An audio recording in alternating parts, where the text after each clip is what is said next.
उपाध्यक्ष महोदय, मैं अहिंदी प्रदेशों के बारे में भी कहना चाहता हूँ। अगर मद्रास में तमिल चलेगी, अगर बम्बई में मराठी में कामकाज होगा, अगर कलकत्ते में बंगला भाषा के माध्यम से शिक्षा दीक्षा और शासन व्यवहार होगा, तो क्या फिर नई दिल्ली में त्रिशंकु की तरह से अंग्रेजी लटकती रहेगी? अगर भारतीय भाषाएं आगे बढ़ेंगी, अगर भारतीय भाषाएं शिक्षा का माध्यम बनेंगी, अगर भारतीय भाषाओं में राजकाज चलेगा, तो फिर नई दिल्ली में हमें संपर्क के लिए कोई न कोई भाषा निश्चित करनी होगी। उस भाषा को लादने का सवाल नहीं है। वह भाषा अपने आप विकसित हो रही है। वह भाषा अपने आप जगह लेगी। अध्यक्ष महोदय, मैंने आपसे निवेदन किया था कि यह विधेयक संविधान के खिलाफ है।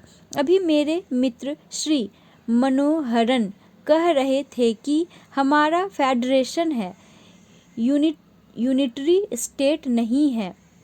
मैं उनसे इस बात में सहमत हूँ। यहाँ हमारा संघात्मक शासन है, एकात्मक शासन नहीं है। लेकिन हमारे संविधान में केंद्र और राज्यों के अधिकार अलग कर दिए गए हैं। कुछ ऐसे मामले हैं जिनमें केंद्र की सत्ता सर्वोपरि है और कुछ ऐसे मामले हैं जिनमें राज्य सरकार का अधिकार अंतिम है। राजभाषा का मामला केंद्र की परिधि में आता है। राजभाषा केंद्र को ही निर्धारित करनी है और अगर इस निर्णय में प्रदेशों की भी हिस्सेदार बनाना है तो संविधान के वर्तमान स्वरूप को कायम रखते हुए यह नहीं हो सकता। मुझे याद है कि जब पंडित नेहरू श्री एंथनी के भाषण के बाद बोल रहे थे तो श्री एंथनी ने उनको टोका और उनसे पूछा कि क्या इस विधेयक में अहिंदी भाषियों के लिए कोई आश्वासन है। श्री एंथनी ने कहा उनके लिए कोई गारंटी नहीं है, तो नेहरू जी नाराज हो गए। नेहरू जी नाराज होने के बाद भी ऐसी भाषा नहीं बोलते थे। संसद केंद्र की राजभाषा के बारे में निर्णय करते हुए सभी भारतीय भाषाओं में बोलने वालों और भाषाओं का ध्यान रखे, मगर यह संसद यह निर्णय राज्यों पर नहीं छोड़ सकती। मैं आपको 24 अप्रैल 1963 की संसद की कार्यवाही का एक अंश सुनाता हूँ। अध्यक्ष महोदय, क्या यह ताज्जुब की बात नहीं है कि अगर यह संसद चाहे तो किसी भी राज्य की सीमा को बदल सकती है। यह संसद चाहे तो किसी राज्य की सीमा को कम कर सकती है, बढ़ा सकती है।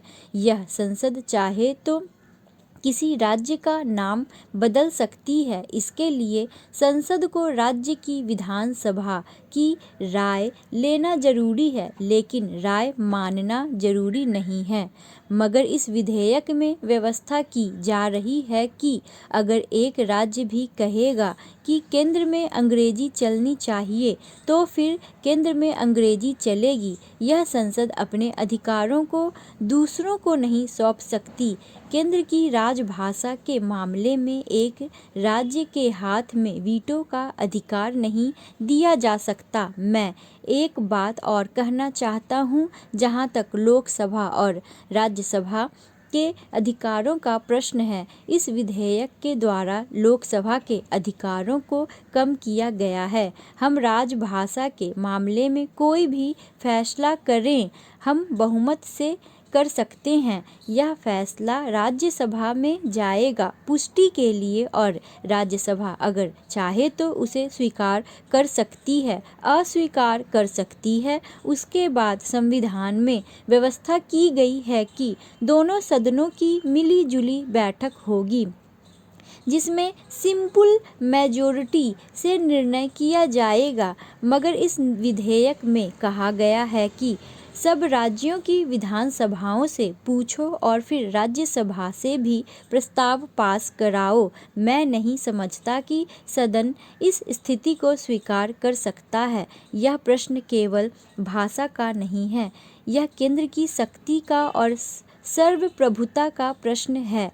मैं चाहता हूं कि केंद्रीय सरकार इस स्थिति के बारे में विचार करे।